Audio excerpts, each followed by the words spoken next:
आमच्या स्वानंद न्यूज चॅनलला सबस्क्राईब करा, बेल आयकॉन दाबा आणि पहा स्वानंद न्यूजचे व्हिडिओ सर्वात आधी आपल्या मोबाईलवर।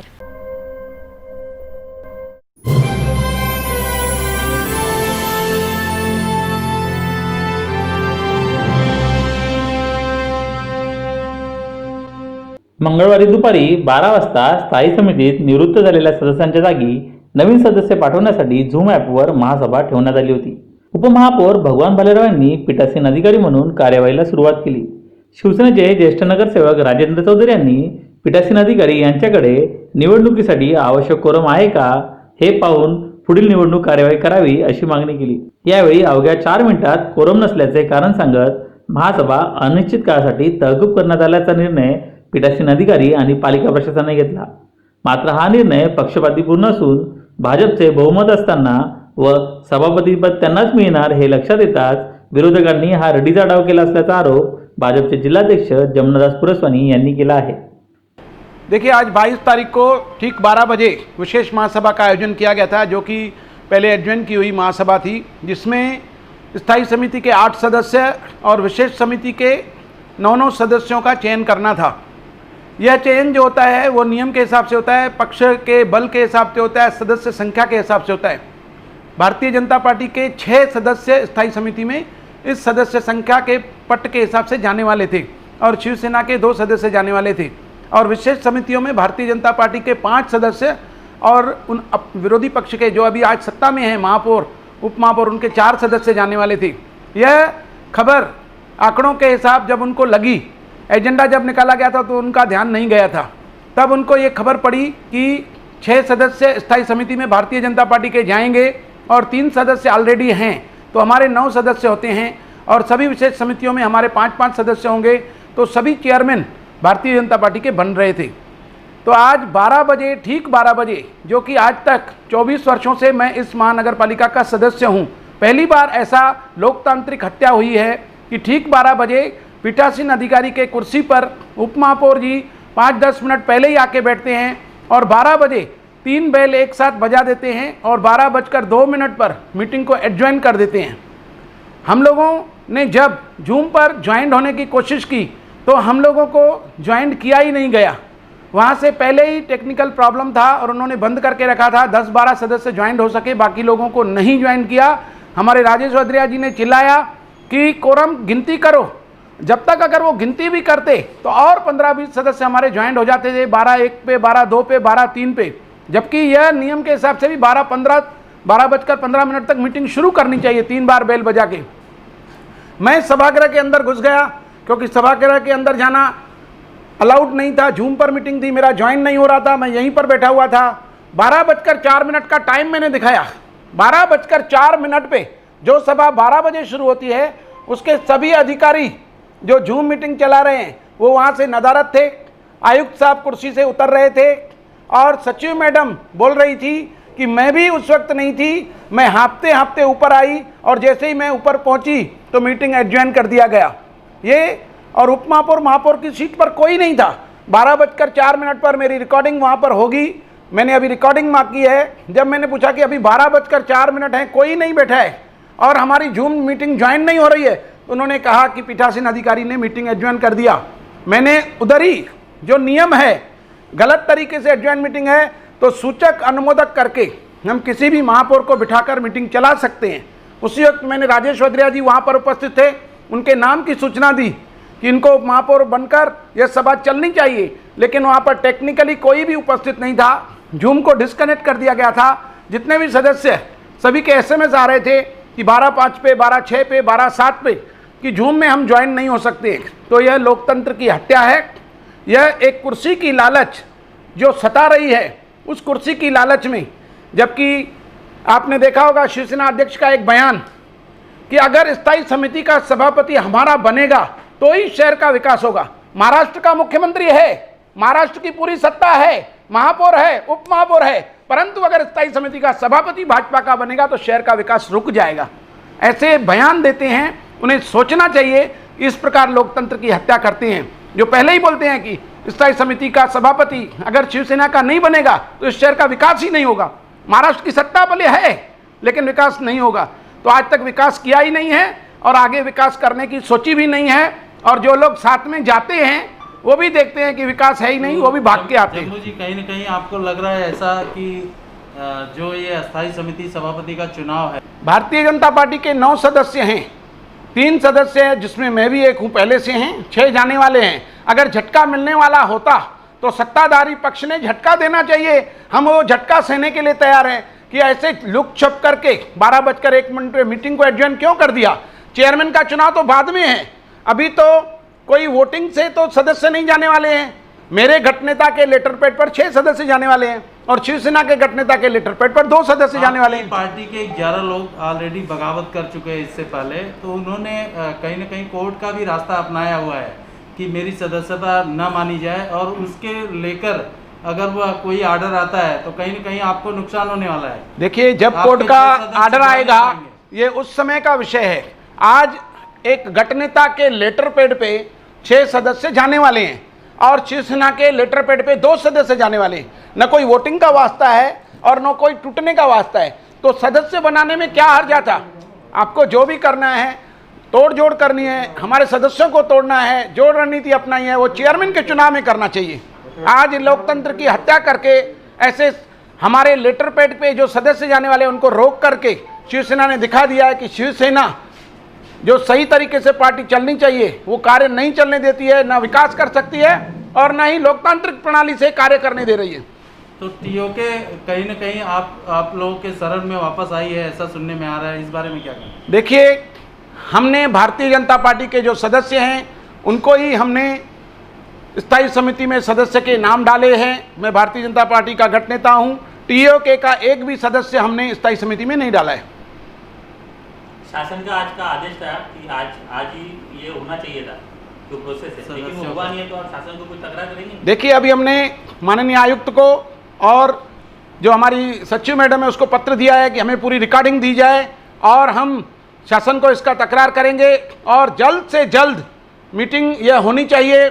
जबकि नियम के हिसाब से भी क्या होता है, जो हमारे एक्ट में नियम है कि जब किसी सभा को तहकूब किया जाता है उसी समय टाइम और स्थान निश्चित किया जाता है कि हम यह जो सभा है, क्योंकि इसमें सदस्य जाने वाले हैं, इसके लिए इस सभा को तहकूब कर रहे हैं, उसका कारण बता के यूनानिमस करके सभी की राय लेके या कोरम अभावी भी करते हैं, तो टाइम और समय देना चाहिए।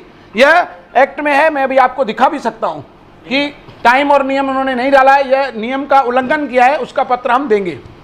नहीं, अभी जो आपने बताया कि स्टैंडिंग में एक भी डीओके का सदस्य जाने वाला नहीं है, नहीं, लेकिन कुछ विशेष समितियों में कुछ हुआ है क्या? कुछ देखिए, विशेष जो भी स्थायी समिति में सदस्य जाएंगे भारतीय जनता पार्टी के जाएंगे, और जो भी विशेष समितियों में सदस्य जाएंगे कमल के फूल के चुने हुए सदस्य ही जाएंगे, एक भी बाहर का सदस्य हम नहीं लेंगे। वो बगावती रहेगा तो भी चलेगा, वो भी कमल के फूल जो बगावत जिसने की है उसका कोर्ट में केस चालू है, और जो हमारे कोकण आयुक्त हैं उनके अधीन है, वो निर्णय कोकण आयुक्त देंगे। यावर माजी स्थायी समिती सभापती राजेश वधारिया यांनी काय सांगितले पाहूया। आज मैं 12 बजे से लॉगिन करने की कोशिश कर रहा था, तो वहाँ पर मैसेज आ रहा था कि होस्ट जो है वो अंदर लेगा, सभा में वेट करो। वेट करने के बाद 12:01 पे उन्होंने मुझे अंदर लिया। अंदर लेते ही जो है वो राष्ट्रगीत का राष्ट्रगान जो है वंदे मातरम का गान हुआ। वंदे मातरम जैसे ही पूरा हुआ तो राजेंद्र चौधरी ने कहा कि कोरम नहीं है, इसके लिए ये मीटिंग एडजर्न की जाए, तरकूब की जाए। तो मैंने उन्हें इसी समय बोला कि ये एडजर्न मीटिंग मत कीजिए, कोरम पूरा है, पहले आप चेक कीजिए कि कोरम है या नहीं है। तो बालेराव जी उस समय पे, भगवान बालेराव जी उस समय पे पीठासीन अधिकारी थे, उन्होंने सचिव को कहा कि पहले आप जो विषय है वो पढ़ो। उन्होंने विषय पढ़ा कि स्थायी समिति के जो 8 सदस्य रिटायर हो गए हैं 31/3 को, उनको फिर से उनके जगह पे दूसरे सदस्य चुनने के बारे में ये सभा है। और उसी समय भगवान बालेराव जी ने, जो पीठासीन अधिकारी थे, उन्होंने इलीगली सभा तरकूब कर दी। नियम 1 उल्लासनगर महानगर पालिका नियम 1997 ये कहता है कि अगर आपको मीटिंग एडजर्न करनी है कोरम ना होने की वजह से, तो भी आपको समय, तारीख और जगह निश्चित करके बता के मीटिंग एडजर्न करनी है। जो कि उन्होंने अनिश्चित काल के लिए किया, ये इलीगल है। और जो सदस्य उपस्थित थे उनकी गणना तक नहीं की। और इसी समय मैं ऊपर दौड़ते हुए पहुंचा सीधा हॉल में, तो भगवान बालेराव जी अपने हॉल से निकल रहे थे, मुझे रास्ते पे ही मिले। मैंने उन्हें बोला आपने ये इलीगल काम किया है। बोला सभा तरकूब कर दिए, और ऐसा बोल के वो निकल गए। मैंने आयुक्त से बात की और सचिव से बात की कि ये सभा जो तरकूब हुई है ये इलीगल है। इसमें सदस्य थे और टेक्निकल इशू था कि कई सदस्यों को आपने मीटिंग ज्वाइन होने नहीं दिया। वो जो सीएफसी के तरफ से लोग टेक्निकल स्टाफ बैठा है उनकी जवाबदारी थी उनको मीटिंग में अंदर लेना। जैसे मुझे 1 मिनट देर से लिया वैसे ही सभी को लेना, क्योंकि सभी को लेने में हमारे 77 सदस्य हैं और 5 जो हैं वो नॉमिनेटेड है। इतने सदस्यों को अंदर लेने में थोड़ा 5-10 मिनट का समय लग सकता है। तो उन्होंने नहीं रुकते हुए, किसी को भी अंदर ना लेते हुए, उन्होंने जो सभा है वो इलीगली तरकूब कर दी।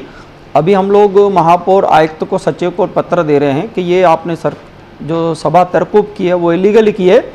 और हम भारतीय जनता पार्टी पक्ष के सभी नगर सेवक, नगर सेविकाएँ आपसे मांग करते हैं कि ये जो सभा है वो इमिडिएटली आप कॉल कीजिए। इसके पीछे क्या मतलब आपको लग रहा है कि देखिए, जभी से 2017 में चुनाव हुए उसके बाद से आज तक हमारे चेयरमैन, मतलब भाजपा के ही चेयरमैन बने हैं। अभी इस समय पे भी जो एजेंडा हमें मिला है उसमें संख्या बल के आधार पर भारतीय जनता पार्टी के 9 स्टैंडिंग कमेटी के सदस्य बन रहे हैं। तो उनको ये लगा कि ये स्थायी समिति और सभी विषय समितियां इनकी बन जाएंगी, इसके लिए उन्होंने जानबूझकर ये सभा जो है वो तरकूब की है। सदस्य निवडणूक तहकूब करण्याचा निर्णय कायदेशीर आहे, असे उपमहापौर भगवान बालेराव आणि सभागृह नेता राजेंद्र चौधरी यांनी सांगितले। विरोधी पक्ष का आरोपी करना उनका काम है। हमने टाइम पे सभा बुलाई थी। वीसी का अर्थ क्या है? वीसी का अर्थ है टाइम पे सभा लेना। मैंने 12 बजे सभा स्टार्ट की। 12 बजे के बाद हमारा जनगणना हुई। जनगणना के बाद हमने विषय पटल पे रखा, लेकिन कोरम उसमें चौधरी जो हमारे सीनियर नगर सेवक के राजेंद्र चौधरी जी, उन्होंने पूछा कि कोरम है क्या। तो कोरम पूछने के लिए मैंने पूछा तो कोरम उस टाइम पे 12 लोग हमारे सभा में उपस्थित थे वीसी द्वारा। कोरम कम से कम 26 लोग का चाहिए था। कोरम पूरा नहीं हुआ, इसके लिए मेरे को सभा तहकूब करना पड़ी। वो लोग बोल रहे हैं कि टेक्निकल इसका फायदा लेकर के आपने इस सभा को तहकूब किया, जो कि इलीगल है। टेक्निक फायदा कैसा? अगर मुझे वीसी का जूम का अगर दिया है तो मैं 12 बजे सभा स्टार्ट होनी चाहिए, मैं किधर रेंज जहाँ पे है वहाँ पे बैठना चाहिए था। आप रोड पे चलेंगे और वीसी ले चालू करेंगे तो टेक्निकल वो आप उनकी गलती है, हमारा सचिव का कुछ गलती नहीं उसमें। हमने तो जूम मीटिंग का उनको भेजा था। उनको अभी मीटिंग आज थोड़ा 7 दिन पहले भेजा था। 7 दिन से उधर जहाँ पे सभा इतनी महत्व की सभा थी तो वो हाजिर रहना चाहिए था उस टाइम पे। अपोजिशन का यह भी आरोप है कि अगर आपने सभा को तहकूब किया तो अगली सभा का डेट और सारी चीजें, टाइमिंग निर्धारित करके फिर करना चाहिए था, वो भी नहीं किया। इसलिए ऐसा कभी भी नहीं होता है। आप शायद सब पत्रकार है, सभा जब भी तहकूब होती है अनिश्चित काल के लिए तहकूब की जाती है। कल ही लेना है या परसों लेना है, 3 दिन पहले हमको वो सभा का एजेंडा निकालना पड़ता है। तो ऐसा कोई कभी भी नहीं हुआ है। सभा तहकूब करने के बाद उसका डेट अनाउंस करते हैं, अनिश्चित काल के लिए सभा तहकूब करते, फिर बाद में सब गठ नेता, सब विरोधी पक्ष नेता सब बैठ के बाद में सभा का टाइमिंग तय किया जाता है। और जो टाइम अच्छा रहेगा वो टाइम पे हम सभा लेते हैं। ऐसा ही अभी ये टाइम पे होगा। स्थायी समिती नव्हता, तुमच्या बाजूने सदस्य संख्या नव्हती, त्यामुळे तुम्ही सदस्य चयन थांबवले असा आरोप आहे त्यांचा। हा आरोप त्यांचा चुकीचा आहे। सगळ्यात पहिली गोष्ट का आरोप याच्यासाठी चुकीचा आहे, पहिल्यापासून संख्या त्यांचीच आहे आणि त्यांचा स्थायी समिती सभापती गेली 3 वर्षापासून आहे. आमचा कोणी सभापती नाही, ना शिवसेनाचा, ना RPIचा, ना राष्ट्रवादीचा कोणी सभापती नाही राहिलेला. आणि आमचा संख्येचा आधार आमचं कमीच आहे, आमच्याकडे 7 आहे, त्यांच्याकडे 9 आहेत, हे पूर्वीपासून आहे. तर ही काही कुठली नवीन गोष्ट आहे? आणि आमच्यात आता सभा तकूब केली आणि आम्ही सभा नंतर घेणार, तर त्याच्यामध्ये की आमची संख्याबळ वाढणार आहे का? तेवढंच राहणार आहे, 7च आमच्याकडे असणार आहेत. त्यामुळे तो काही विषय नाही त्या दृष्टिकोनातून. फक्त आत्ताच्या गणपुरती नसल्यामुळे ही सभा तकूब केली. ऐसा सुनने में आ रहा है कि टीओके कोर्ट में गई है. हाँ. अगर कोर्ट का कोई भी आदेश आता है तो उसका फायदा आप लोगों को मिल सकता है. तो यह रीजन है क्या, ये सभा को जो आपने किसके बारे में कोर्ट में गई है हमको कुछ मालूम नहीं उसके बारे में, और किस चीज़ के बारे में कोर्ट गई है? 11 जो उनके सदस्यों को लेकर बगावत किया था और आपकी सत्ता को सपोर्ट किया है, हाँ. तो उनकी सदस्यता रद्द करने की मांग को लेकर गए हुए हैं. टीओ के हाँ. टीओ खुद की सदस्यता रद्द करने के लिए वो कैसे जाएंगे? भारतीय जनता पार्टी शायद गई है उनके खिलाफ कोकोन आयुक्त में, लेकिन अभी तो भारतीय जनता पार्टी उनके नाम डाल रहे, उनको कमिटियाँ दे रहे, तो वो कैसे डिस्क्वालिफाई के लिए कोशिश कर रहे? म्हणजे याचा अर्थ तुमच्या गोटातनं टीओके सटकली आहे आणि पुन्हा भाजपच्या गोटात गेली आहे. ती भारतीय जनता पार्टीचीच आहे, ते भारतीय जनता पार्टीच्याच निशाणीवरती लढलेले आहेत आणि आजही ते भारतीय जनता पार्टीचंच आहेत. नगरसेवक यांचे नगरसेवक त्यांच्या बाजूला, त्यांचे नगरसेवक यांच्या बाजूला, असंच ते चालू आहे. त्यामुळे त्यांचा हे आमचा काही विषय नाही. ही जी स्टँडिंग सभा तुम्ही जे सांगता, तर त्या टीओकेला घेऊनच भारतीय जनता पार्टीचं संख्याबळ 9 होतं. टीओके नसेल तर भारतीय जनता पार्टीचं संख्याबळ 9 असूच शकत नाही. आणि सत्तेसाठी ते आमच्या बरोबर आहेत, आत्ताही आहेत, भविष्यातही आमच्या बरोबरच राहतील. तर त्यांना भाजप कशी काय विशेष समित्या देते? तर ते तुमच्या बरोबर आहेत तर त्यांना विशेष समित्या का दिल्या जातात? का सन्माननीय जो टीओकेचे प्रमुख आहेत ओमी कालानी, त्यांनी गेल्या 2 निवडणुकीमध्ये भाजपला पराजित केलेला आहे. एक महापौरच्या निवडणुकीमध्ये त्यांनी भाजपला दणका दिलेला आहे, दुसरा परिवहन समितीच्या निवडणुकीमध्ये दणका दिलेला आहे. त्यांना भीती वाटत असेल का बाबा स्टँडिंगमध्ये हे असं काही ओमी कालानी काही नवीन वेगळा करतोय का, त्या भीतीपोटी त्यांना देत असतील सदस्य. त्याच्याशी आमचा काही विषय नाही. आणि आम्ही सगळे मिळून, ओमी कालानी, आम्ही किंवा शिवसेना, हे सगळे मिळूनच आम्ही कुठलाही निर्णय घेतो. आणि आम्ही आता सकाळपर्यंत आम्ही एकत्रच बैठका घेतलेल्या आहेत. नाही तर अशी परिस्थिती नाही की ओमिकालांनी 2 दगडांवर पाय देऊन उभे राहतात. तो त्यांचा विषय, माझा काही तो विषय नाही. जो महासभा थी वो विशेष महासभा थी. महासभा का नियम है कि महासभा, आज की महासभा टाइम पे शुरू हुई है, लेकिन हमारे यहाँ की महासभा कभी टाइम पे शुरू नहीं होती थी और लोग टाइम पे महासभा के लिए आते नहीं है. वो बात एक अलग है, लेकिन कानून ऐसा है कि महासभा जो टाइम पे दी है वो टाइम पे शुरू होनी चाहिए. वो महासभा टाइम पे शुरू हुई और महासभा शुरू होने के टाइम पे महासभा अगर चलाना है तो उसको कोरम की ज़रूरत होती है. कोरम पूरा होगा तो ही ये महासभा चलानी चाहिए. तो हमने देखा कि हमारा महासभा शुरू हो गई, महासभा शुरू होने के बाद में कोरम नहीं है, तो मैं खुद ऐसी मांग की कि महासभा शुरू करने के पहले कोरम है क्या नहीं देखो. अगर कोरम पूरा नहीं होगा तो जो भी कामकाज होगा तो वो कानून के तहत नहीं होगा. इसलिए मैंने कोरम पूरा है क्या देखने की मांग की. देखा तो कोरम पूरा नहीं था.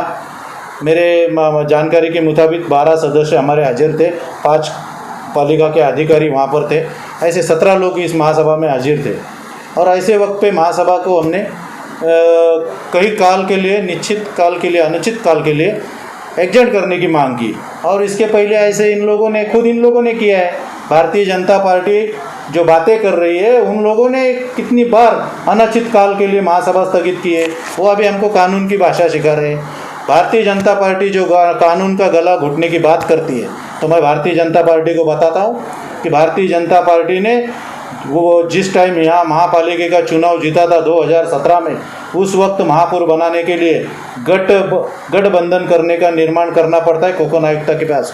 वहाँ पर जो शाही पक्ष के जीवन ईंधन है, इनका गठ नहीं हुआ था.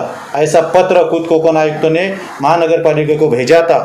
उस वक्त उन्होंने दूसरे दिन उस महाराष्ट्र सरकार के मुख्यमंत्री उस वक्त के उन्होंने कोकोन आयुक्त के ऊपर दबाव लाके वो ऑर्डर उन्होंने दी हुई ऑर्डर बदलने को कहा था। वो गला घोटने की बात ये हमको नहीं सिखाए, इन्होंने तो लोगों की गर्दन काटी है इनकी सत्ता रहने के टाइम पे, और ये गला घोटने की बात करते।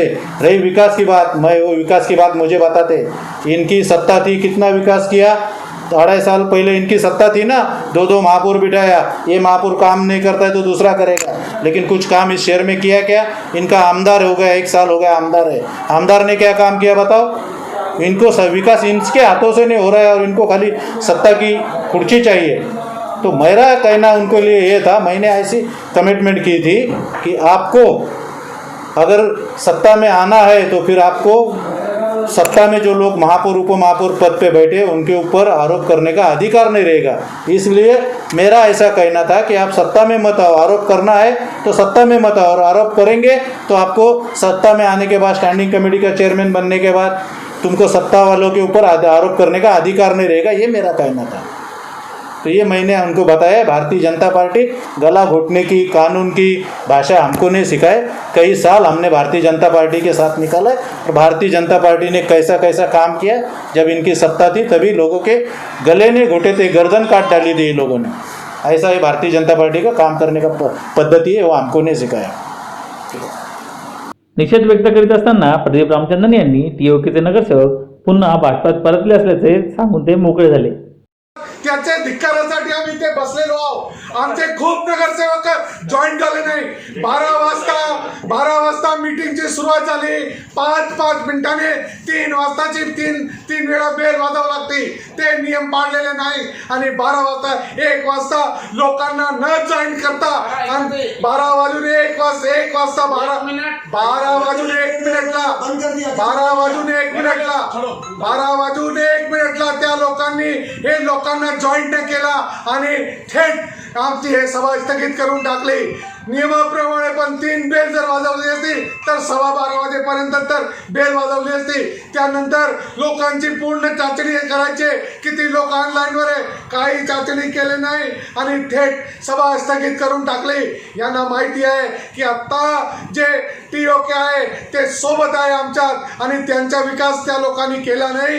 1 वर्षातक तर फक्त हे लोक बसून राहिले। मग टीओकेंना वाटला की हे काही सरकार इथे आता काही विकास करणार नाही, आणि विकास न केल्यामुळे टीओकेने थेट आम्हाला समर्थन दिला। या लोकांना ही गोष्ट कळली आणि यांची जमीन खिसकली, आणि अलोकतांत्रिक तरीकेने या लोकांनी मीटिंग अर्जंट केलेली आहे। त्यासाठी इथे सचिव कार्यालयाचा धिक्कार आहे, महापौरांचा धिक्कार आहे, शिवसेना सत्ता पक्षाचा धिक्कार करून इथे आम्ही थेट आंदोलनासाठी बसलेलो आहोत। महासभा तडकाफडकी तहकूब केल्याप्रकरणी भाजपने पालिका आयुक्त राजा दयानिधी यांना दिलेल्या तक्रारीत कोणत्या अधिकाऱ्यांवर आता कारवाई होते हे लवकरच समोर येईल। आकाश सहाने, स्वानंद मीडिया, उल्हासनगर। आमच्या स्वानंद न्यूज चॅनलला सबस्क्राईब करा, बेल आयकॉन दाबा आणि पहा स्वानंद न्यूजचे व्हिडिओ सर्वात आधी आपल्या मोबाईलवर।